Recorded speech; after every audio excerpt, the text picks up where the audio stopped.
Olá, povo de Deus, sexta-feira da segunda semana da Páscoa, 29 de abril de 2022. Nossa reflexão de hoje é a partir de Atos 5, 34, 42, João 6, de 1 a 15. Naqueles dias, um fariseu chamado Gamaliel levantou-se então no sinédrio. Era mestre da lei e todo o povo o estimava. Gamaliel mandou que os acusados saíssem por um instante. E depois disse: homens de Israel, vede bem o que estáis para fazer contra esses homens. Algum tempo atrás apareceu Teudas, que se fazia passar por uma pessoa importante, e a ele se juntaram cerca de 400 homens. Depois ele foi morto e todos os que o seguiam debandaram e nada restou. Depois dele, no tempo do recenseamento, apareceu Judas, o galileu, que arrastou o povo atrás de si.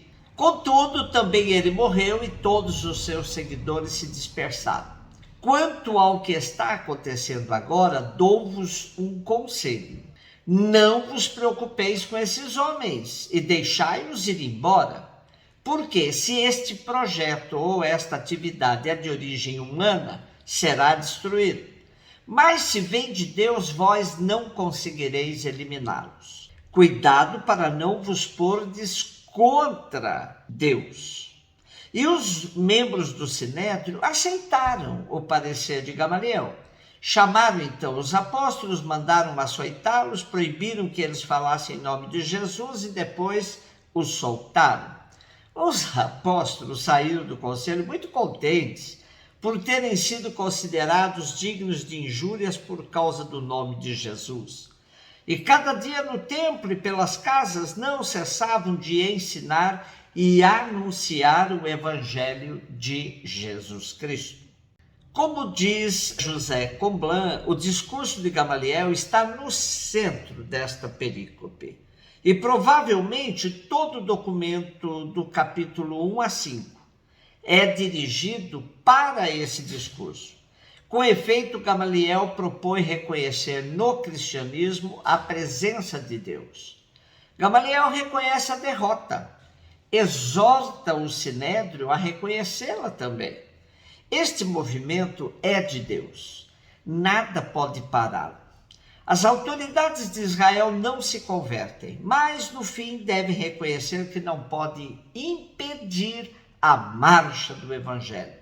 O discurso de Gamaliel insinua claramente que o movimento de Jesus é de Deus, pois os movimentos de Teudas e de Judas desapareceram, mas até agora o movimento de Jesus vai crescendo sem parar e nada pode impedir-lhe a marcha.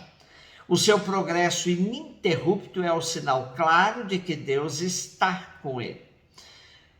Por que foi Gamaliel quem no sinédrio defendeu os apóstolos? Gamaliel é bem conhecido por fontes judaicas. Foi uma das figuras mais representativas do rabino judaico. Era neto do rabinismo judaico. Era neto do famoso rabino Hillel.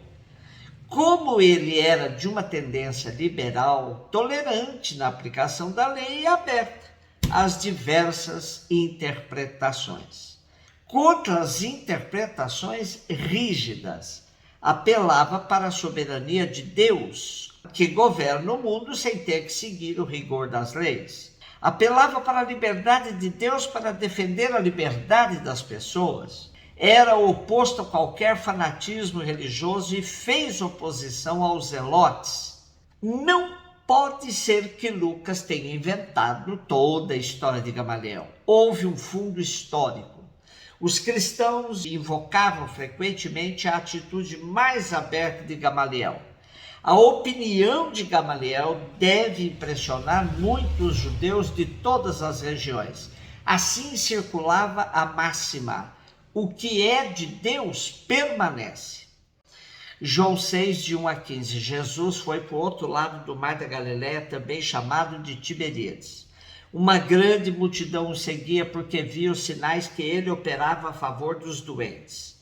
Jesus subiu ao monte e sentou-se aí com seus discípulos. Estava próxima a Páscoa, a festa dos judeus. Levantando os olhos e vendo que uma grande multidão estava vindo ao seu encontro, Jesus disse a Filipe: onde vamos comprar pão para que eles possam comer? Disse isso para pô-lo à prova, pois ele mesmo sabia muito bem o que ia fazer. Filipe respondeu: nem 200 moedas de prata bastariam para dar um pedaço de pão a cada um. Um dos discípulos, André, o irmão de Simão Pedro, disse: está aqui um menino com 5 pães de cevada e 2 peixes. Mas o que é isso para tanta gente? E Jesus disse: fazei sentar as pessoas. Havia muita relva naquele lugar e lá se sentaram aproximadamente 5.000 homens.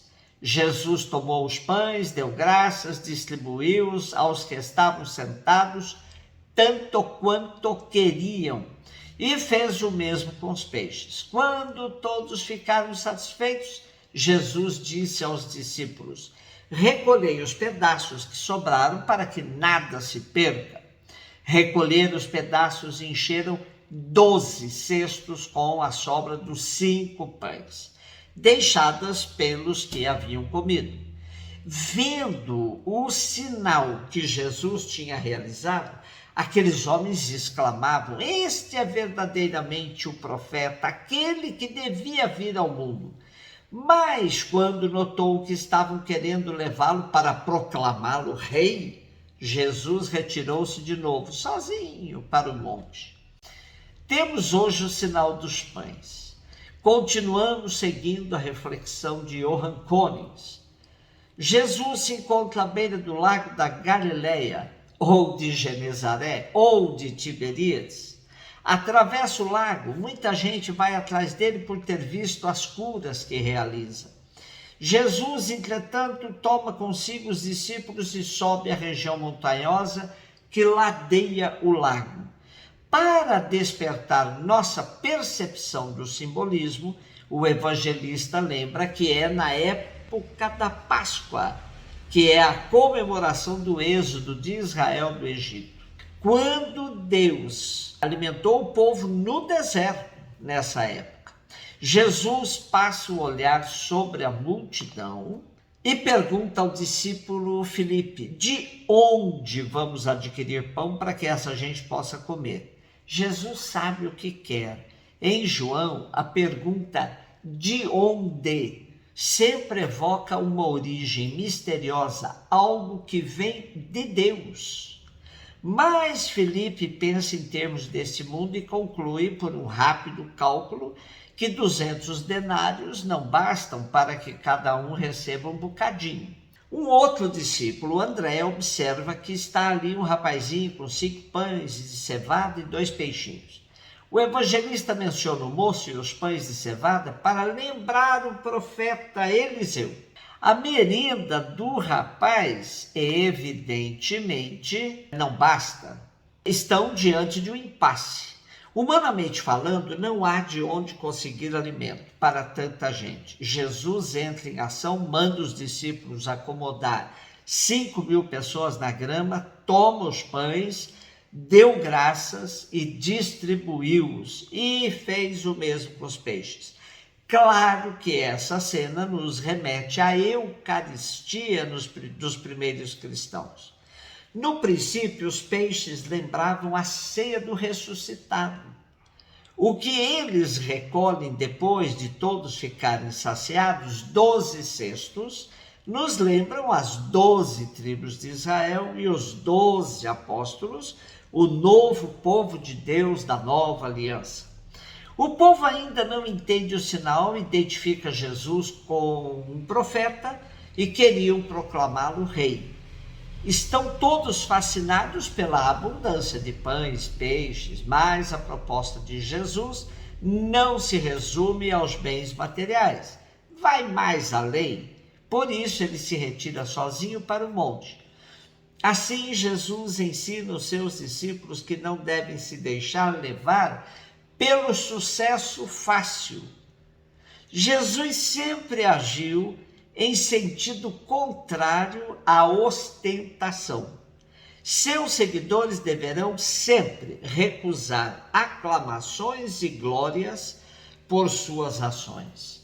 Um beijo no seu coração.